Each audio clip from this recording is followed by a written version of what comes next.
क्या पहले जैसे नहीं हो सकते हम? शादीशुदा लोगों को एक बड़ी सीख देने वाली कहानी। आज पत्नी ने न जाने क्या किया था कि पति ने उसे एक के बाद एक कई थप्पड़ जड़ दिए। हमेशा हर सिचुएशन को शांति से हैंडल करने वाली पत्नी भी इस बार इतनी अशांत हो उठी कि उसने अपनी चप्पल ही निकाल कर पति की ओर दे फेंकी।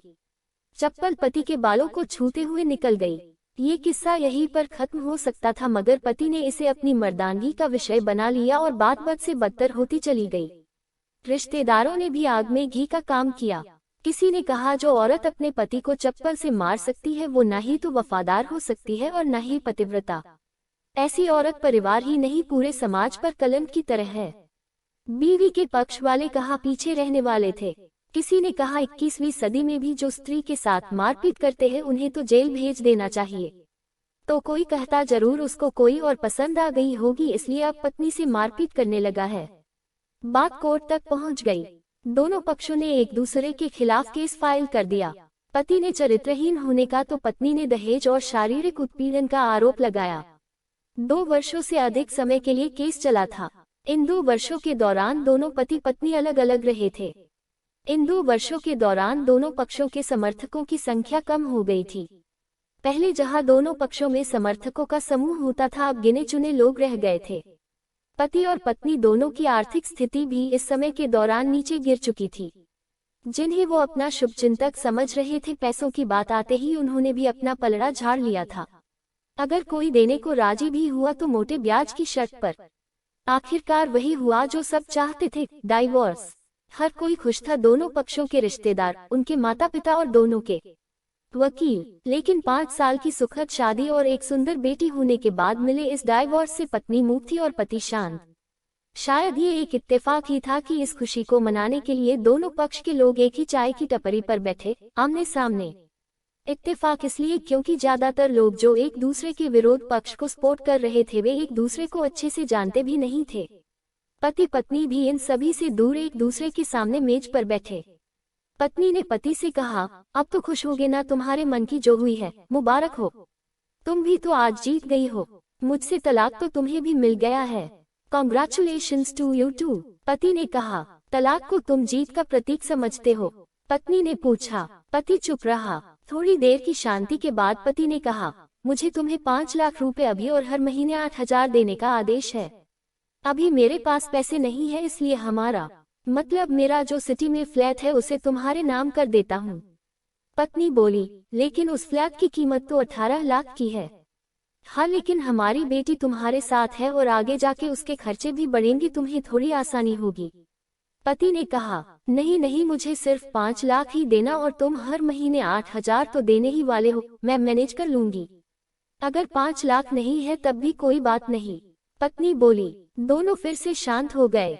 पति सोचने लगा, कितनी भोली और समझदार है ये औरत, जो कुछ समय पहले तक मेरी पत्नी थी और अब अनजान। ये वही है जो कम से कम खर्चे में घर चलाती और पैसे बचाकर मेरे जन्मदिन और बर्थडे पर हमेशा मेरे लिए नए कपड़े खरीद लाती।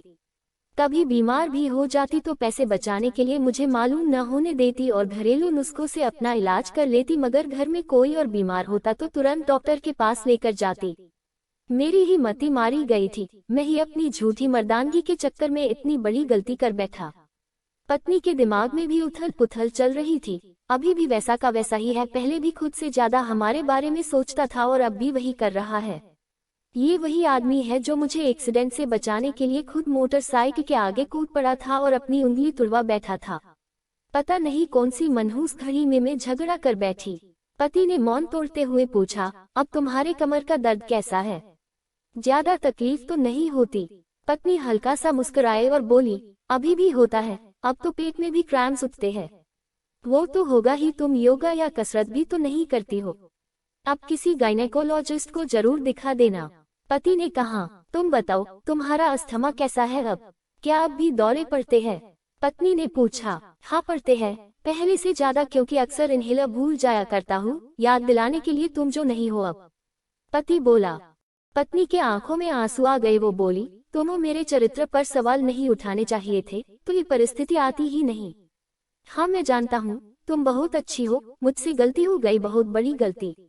मैं लोगों के बहकावे में आ गया था। पति बोला, तुमने भी तो मुझ पर दहेज का इल्जाम लगाया था। वो बोला, गलत था और इस बात का मुझे भी पछतावा हुआ। पत्नी ने कहा। पति कुछ कहना चाह रहा था लेकिन हिचकिचा रहा था। पत्नी ने पूछा, कुछ कहना चाहते हो? वो बोला, क्या सब पहले जैसा नहीं हो सकता? क्या मतलब? पत्नी बोली, मतलब कि हम फिर से पहले की तरह पति पत्नी बनकर, सच्चे दोस्त बनकर नहीं रह सकते। पति बोला, पर ये डाइवोर्स के पेपर दिखाते हुए पत्नी ने कहा, फाड़ देते हैं। पति ने अपने पास रखे डाइवोर्स के पेपर फाड़ते हुए कहा। पत्नी ने भी अपने पास रखे पेपर फाड़ दिए। सभी हैरान थे, वकील, रिश्तेदार और माँ बाप। पति पत्नी दोनों एक दूसरे के हाथ में हाथ पकड़े अपने घर की तरफ चले गए। सीख। दोस्तों, ये कहानी उन हर पति पत्नी के लिए बड़ी सीख है जो छोटी छोटी बातों पर लड़ते हैं और इन झगड़ों को बड़ा बना के अलग होने का डिसीजन लेते हैं। प्यार और झगड़ा तो एक सिक्के के दो पहलुओं की तरह है, दोनों को स्वीकार करना होगा, तभी ये पवित्र रिश्ता उसकी मंजिल तक पहुंच पाएगा। कहानी अच्छी लगी तो लाइक, शेयर और कमेंट जरूर करें। चैनल पर नए हो तो सब्सक्राइब करना ना भूलें। कहानी सुनने के लिए आपका बहुत बहुत धन्यवाद।